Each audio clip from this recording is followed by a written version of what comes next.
Hey there, folks. So, last episode we were going through and clearing up our to-do list and ended things off saying, okay, there's a few other bits we're going to need to address still, and it's going to take a little longer than I had left in the episode. So, ended up needing to make it a two-parter.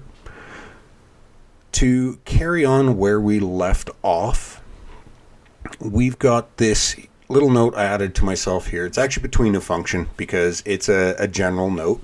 And as you can see, it's add in additional delegates for the hour, day, month, and year broadcast.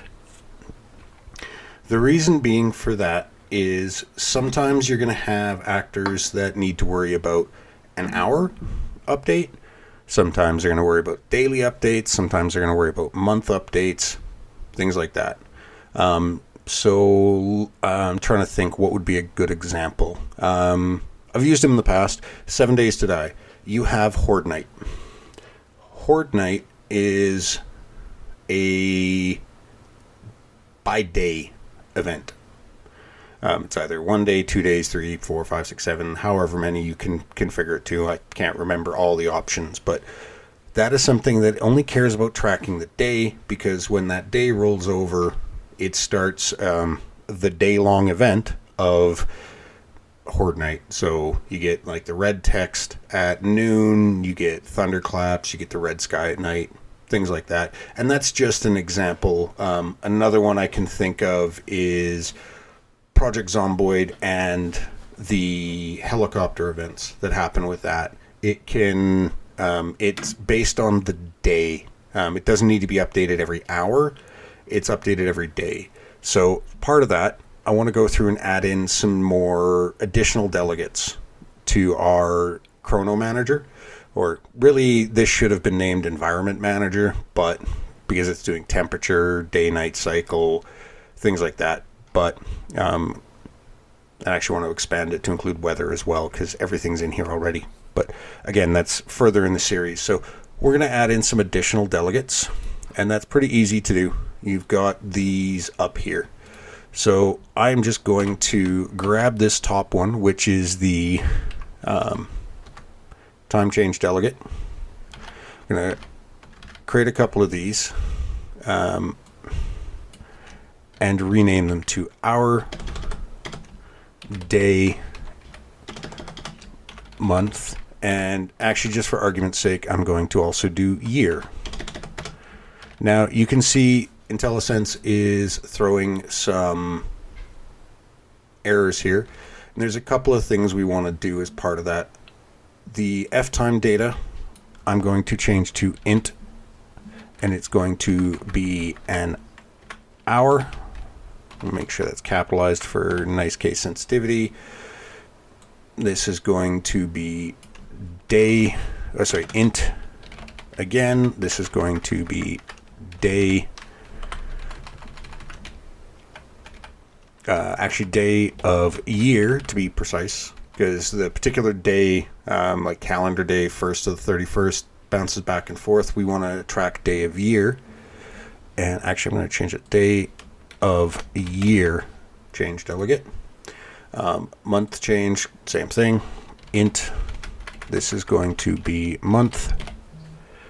And then the last one, year change delegate, is going to be int. And it's also going to have the same thing of year. Now, they're still throwing some errors, obviously. That is because if we do a Control F on our F time change delegate, current document, we go to the next instance, you can see we've got these. So I'm going to copy this, and we've got 1, 2, 3, 4. I think, do we add 4 or 5? 1, 2, 3. We added 4. So I copy pasted one too many times. So go down to these. First of all, get rid of you. On hour changed.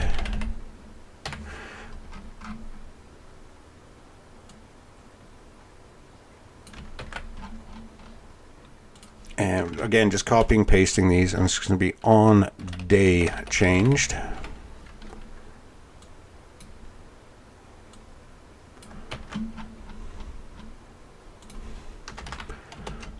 On month changed. And then finally, we have on year changed. I missed a semicolon on these, so let's fix those. And then we have our on temperature changed. So now let's have a quick look. So on time change, we're just going to quick find all on these. Well, there's only the one here. So we're just setting up some more delegates. So what we're going to do now is just add these in to our chrono manager in these actual places. But let's, what was that one? On time change. So on time change, you can see here, excuse me, on time change, broadcast, current time. So, well, we need to do the same for all of these. And actually, I'm going to just drag this over so I have it on the left-hand side here.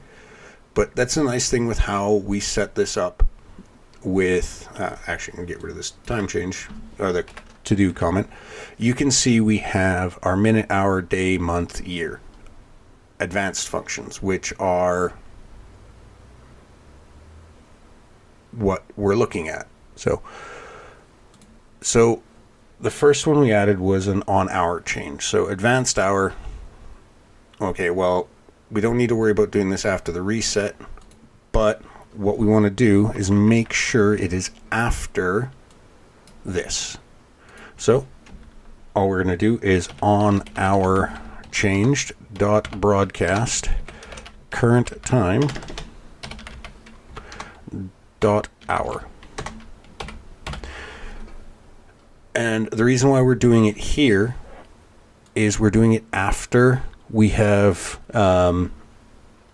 adjusted for the fact we may have to roll over to the next day. So now we've got that one. Obviously, same thing here. Right at the very bottom, we're just going to go on day changed dot broadcast, and then it's current time, day of year. And the whole reason for that is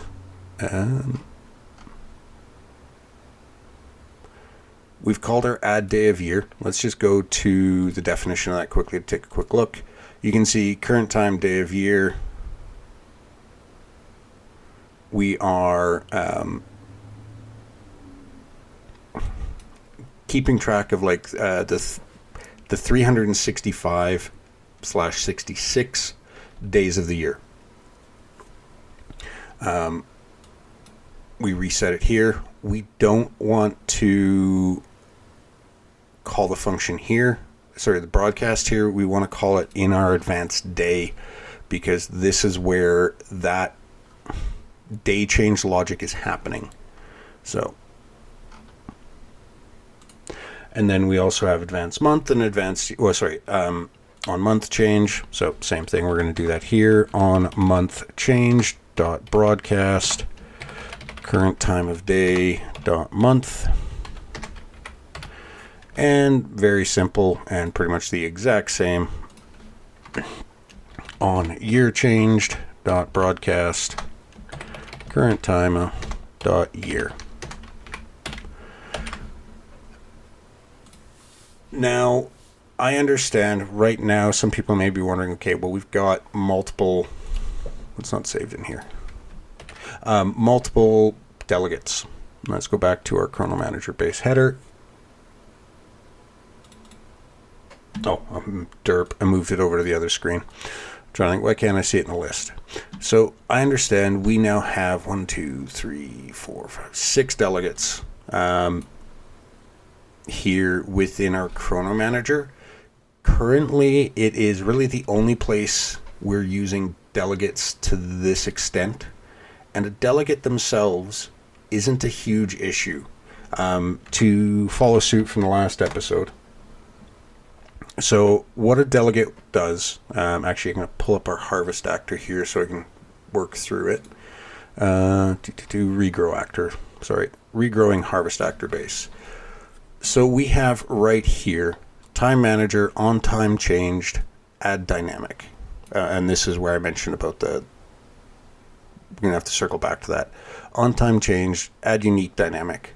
What this is doing in the chrono manager it has we have our time change delegate. And what happens is that add dynamic just puts a reference to, okay, this actor, this actor, this actor. Whenever we call, actually, I think it's down here. So whenever this is called, specifically the on time change, which is per minute, I believe, because we're not worried about seconds with this. Update time. Advanced minute, yep. So with that, every time this condition is hit, we're broadcasting, okay, our time has changed. What happens is the chrono manager actor looks at this list and goes, okay, I have 4 actors. I'm going to tell these 4 actors that the time has changed by calling. Again, I have to hop back to the regrow harvest actor by calling the actor and specifically this function. So having multiple delegates itself is very minimal impact, because what happens is excuse me, we'll assume that list is empty. There's no actors that are subscribed. This broadcast event fires off. That list is empty. It's one cycle of list.num equals 0, or it doesn't equal 0. So again, I'm not sure on the exact specifics, because if you go to your definition, it just takes you up here. So having the multiple delegates themselves isn't a huge issue. Having hundreds and hundreds and hundreds of actors subscribed can be an issue, and that could be where your performance hit is. But the whole purpose of the delegate is, and I wanted to actually do a rundown on just delegates, but the whole purpose of this is basically to say, okay, chrono manager, when you're wanting to tell the world that time has changed, here's a list of actors you need to tell. So now that we've done that, though,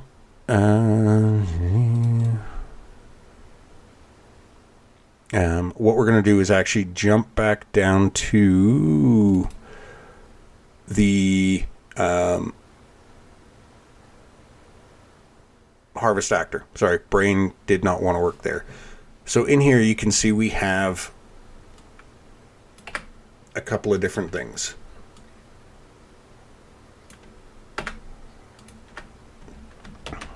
And right now it's just on time changed. Well, we don't want to subscribe to the on time change. We want to subscribe to the on day changed. Because we only want it to happen every day. We don't want this function to be called every single minute in the game. So what we're going to be doing here, though, we need to go into the header file. Actually, we can just do this down here. Go to declaration, void on day changed, and we're just going to put an int day of year. Sorry. Now, this is going to require some additional refactoring, and this is probably going to take up the majority of this episode, but create definition. So in here you can see if we're not harvested, we're going to return.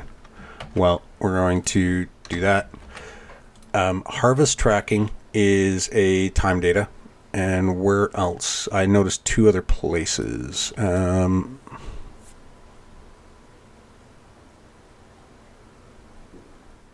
Actually, so for the purpose of this, I'm going to leave this here. I want to reevaluate this because there is some additional stuff I want to look into here. So we're going to leave this one here because we're already halfway through the episode and we've done one thing. So we're going to leave that. We still have a few other ones.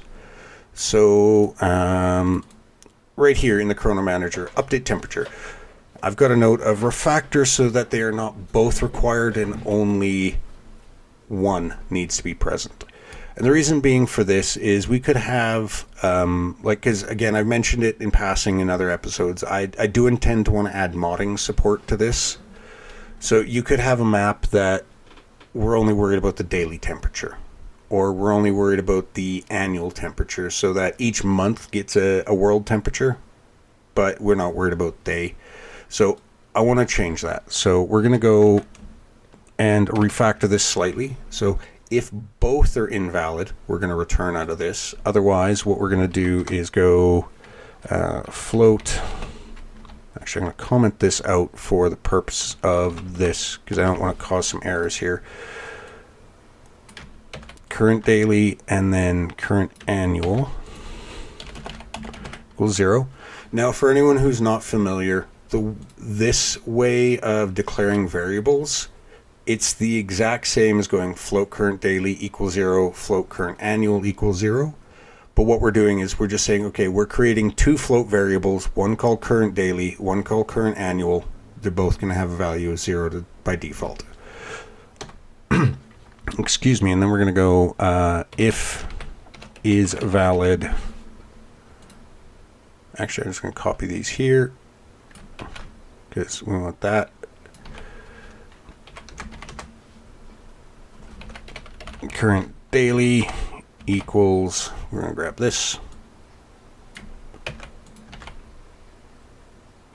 And then we want another one that is if annual temperature range is valid.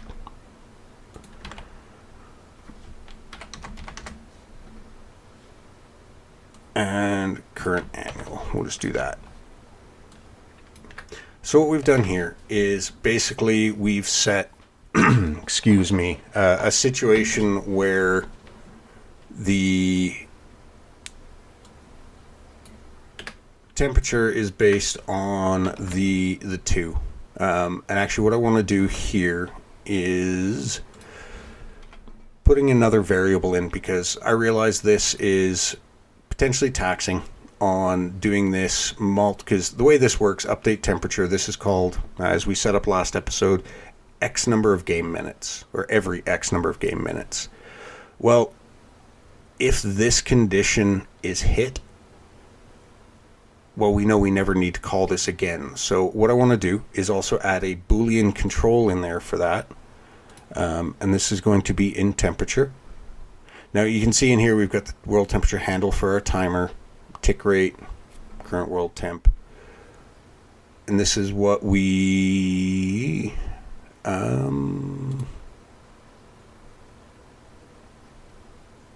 need to move this actually. Realize that's what we added in last, number of in-game minutes. World temperature tick rate, actually, do we have that in use? Let me check. Oh, that's what we're assigning. Yes, sorry. Can't even remember my own code we just worked on.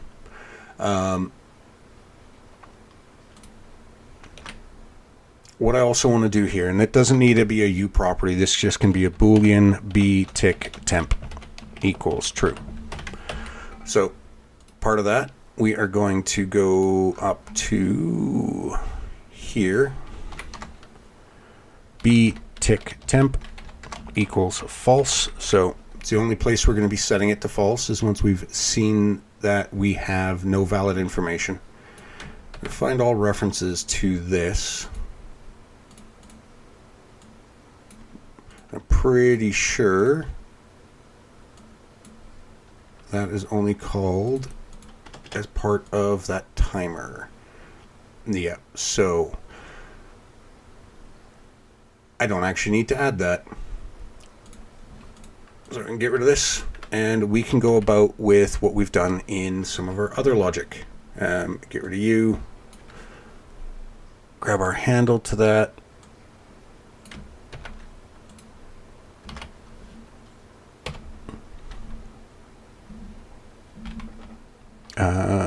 Invalidate. We want to invalidate that, and I completely forgot. We had that in our building base. I completely forgot how we are calling that. And that is clear timer. Okay, that's the one we wanted.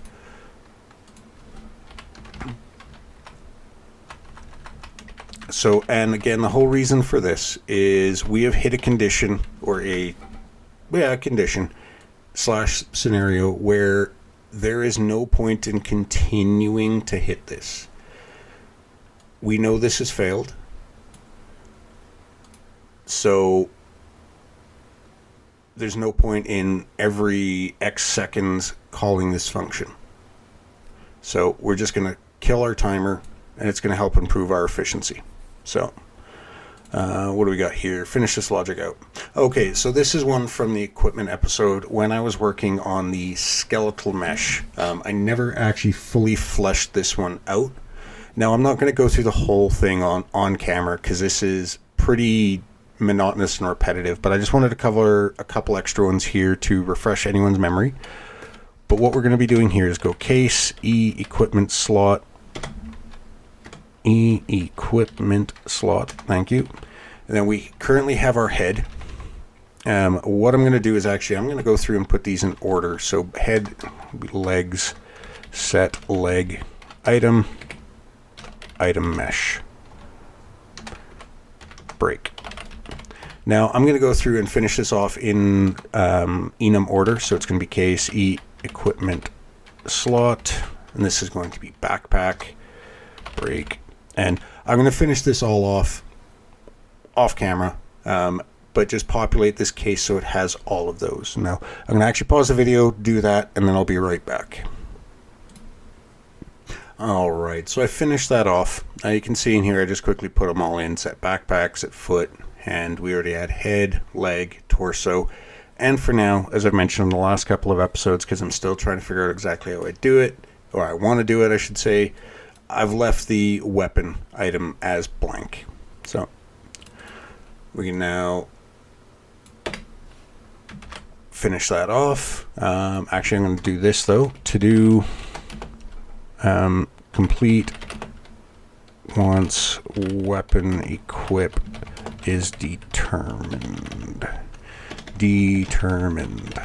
Okay, so this is just adding another one for future reference. Okay. We want to do that.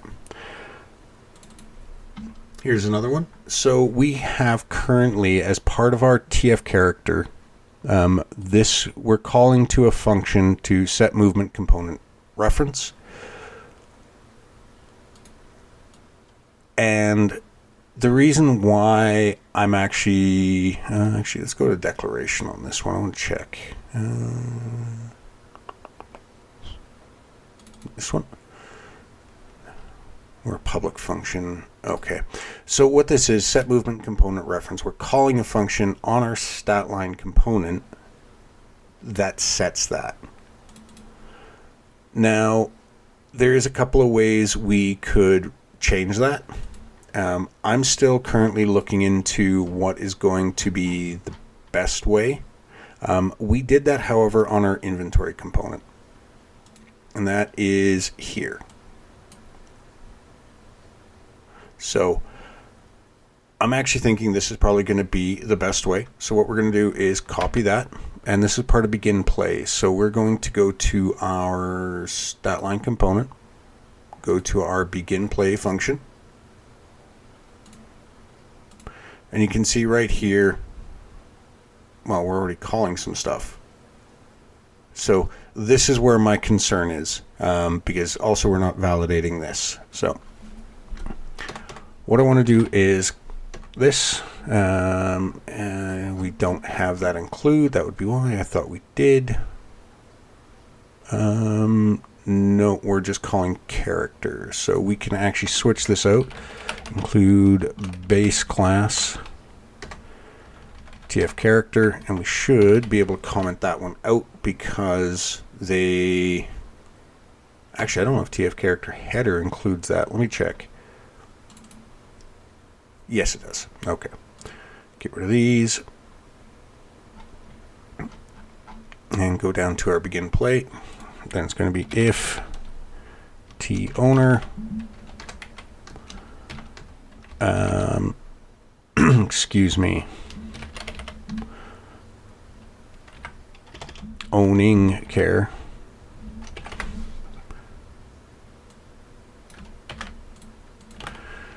equals T owner get character movement. All right. Yep. Okay, so we're going to cut this out because I realize we're doing some stuff here that... Actually, no, we want this one here. So I'm going to move this one here, and we're going to go does not equal null pointer.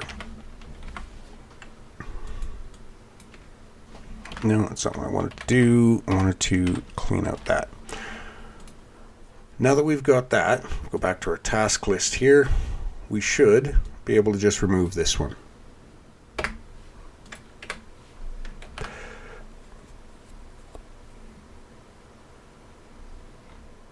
And the reason for that, sorry, is I was thinking in my head, is we don't at the constructor, this here is when it's building the main class. The stat line doesn't need to know about the owning character's movement component until we're actually in the game. We're not setting anything at compilation time or through the blueprint editor, so we don't need to know about it in advance. So that was the whole reason for that. And then we've got these two tasks here, which both of them are add-in handling for location being out of bounds or invalid. And what that is we have two functions within our AI tasks that are trying to find a point in the world.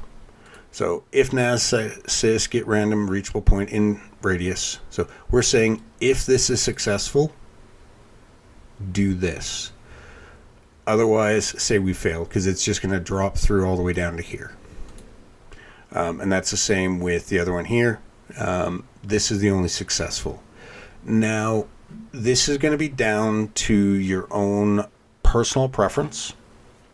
I put these comments in here because I wanted to cover over this quickly, and it'll be a good point to end this episode on. So, in here, you have a couple of ways you could approach this with AI tasks. The way the behavior tree is set up, at least the generic behavior tree that we've got for now, is this fall through is going to cause it to eventually come back through the behavior tree and hit this again anyways. So ultimately, the random point in radius we don't need to worry about. This one does not need fall through logic to account for an unreachable point. Because if we do this, get rid of that. This function right here that we're using as our if condition is if we can navigate to a point, or if we can reach this navigable point, navigable, I hate that word, we're going to say we succeeded because we just need to move to it. We've determined it's a good location. We just need to move to. Otherwise, we're going to say, okay, we couldn't find one. We need to do this over again. The find flee point, though, this one in particular, we don't want it to fail or fall through and fail here, because this failure is specifically for we don't have an AI controller, or we don't have, we're not a pawn, or we cannot access the navigation system.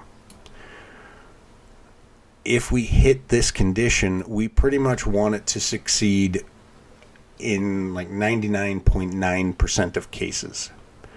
Where this specifically could fail is we have this logic to say, flee directly away from whatever scared you.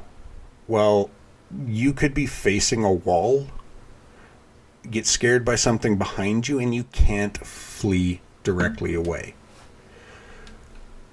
So that is where we need to add in some additional logic here. And this one I'm going to leave in place. Like we're close to the 30-minute mark, so I'm not actually going to cover it in this episode. This is going to be when we get back to working on AI in however many episodes it's going to be. I realize this is episode 99, and I still got to figure out what I want to do for episode 100. So, but yeah, so that's this one here. And like I said, we're going to leave this one for now. It's something we will address in the future. So if we take a look at what's left in our to-do list, we'll just go through. We've got add-in functionality to pull another range from that. Okay, we don't have to worry about that. We haven't got that far yet. Add in functionality to determine if the AI has ranged. Again, haven't got that far yet. Overeating, I don't know how I want to do that yet. Sprinting temperature logic, I'm still figuring out how I want to do that.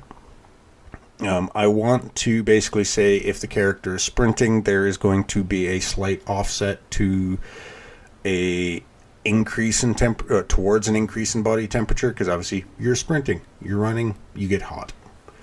As for the complex needs, I want to make them a variable for the purpose of rapid iteration and testing, but at the same time, do I want to make it a struct, which I'm very tempted to do, but then it's like, okay, do I want to make it just a global struct that is applied to our carbs, because we got 4 of these. It's carbs, calories, fats, and proteins, I believe. No, calories is the one that doesn't have it, sorry. Yeah. So carbs, fats, proteins, and vitamins. Do I want to apply that universally across the board, or do I want each of those to have their own specific amount? I'm leaning towards a generic one, because if right now they're all generic, but not 100% sure. As I mentioned, this particular one is going to be an episode itself. It's going to be covering things like item spoilage and stuff like that. That'll be a little later on in the series. Moving the spawn logic to a helper function, I still need to do a little more digging into exactly how I want to do that, because it's going to require passing in some information. Like right here, this process, the spawn actor, I understand it's a template function, but I want to figure out how I can do that in a way that I can just create one function in, say, the game instance that spawns everything, like is used to spawn everything. So change these certificate. Again, this one I'm going to cover in a bit of its own episode. So, and that's all of them there, because we got our consume fuel logic. Once weapon equipment is one we just added, and this is one, like I said, we're covering in another episode. So, with that though, folks, I will end things off here though. Thank you for watching. As always, if you have any comments, questions, concerns, suggestions, please feel free to leave them in the comments below, or hop over on the Discord. I try to respond as quick as I can to either of those. As I mentioned, next episode is going to be episode 100. I want to try and do something special, but I have no idea what it's going to be. Because honestly, I never really thought about even hitting episode 50, let alone episode 100. But it's helping me move the project forward. So, but anyways, before I get on my soapbox and keep talking, I'm going to end things here. So again, thank you for watching, and I will catch you in the next episode.